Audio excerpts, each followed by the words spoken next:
Hey everybody, this is a quick video in case you have a CASO HW660 hot water dispenser and on the display you're getting an LO error. So it'll be a capital L, small o, and you may have even noticed that it was dispensing water and then it gave you a beep and then put up this error. So what is this error? Basically this error very simply means that it is low on water.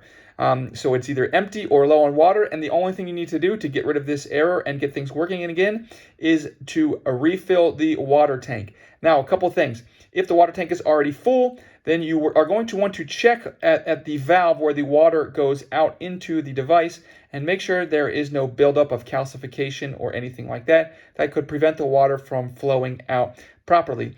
Also, if this persists on the back of this water heater, you take the tank off, and on the back you will see there is a small reset hole where you can reset this fault if the fault persists after adding water.